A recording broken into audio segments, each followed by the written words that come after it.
सलाम हिंदुस्तान दोस्तों, कोटा के सिटी पार्क के कुछ और नज़ारे देखिए और जानिए शहज़ादा शब्द का सही अर्थ। और हाँ, एंड में एक सवाल पूछूंगा, उसका जवाब ज़रूर भेजिएगा। तो शहज़ादा ये शब्द दो शब्दों से बना है, एक है शह और एक है ज़ादा। दोनों ही शब्द फ़ारसी भाषा से उर्दू में आए। शह दरअसल शाह का संक्षिप्त रूप है, लघु रूप है, मुखफ़्फ़ है, शॉर्ट फॉर्म है।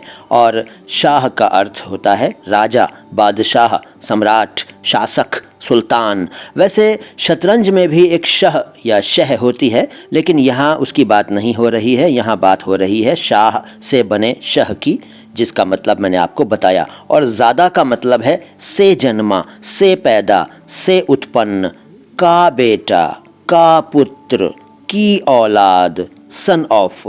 तो शहज़ादा का मतलब हुआ राजा का बेटा, राजा से उत्पन्न, बादशाह का पुत्र, सम्राट का पुत्र, शासक का बेटा, सुल्तान का बेटा, राजकुमार, प्रिंस, युवराज, राजपुत्र। तो ये छोटा सा वीडियो कैसा लगा कमेंट बॉक्स में बताइए। और अब सवाल ये है कि अगर शहज़ादा शाह के बेटे को कहते हैं तो अमीर के बेटे को क्या कहेंगे।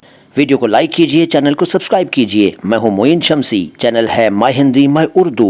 उर्दू और हिंदी दोनों भाषाओं के शब्दों के शुद्ध उच्चारण को एक साथ समर्पित अपनी तरह का एकमात्र channel my Hindi my Urdu. सलाम हिंदुस्तान, प्रणाम भारत।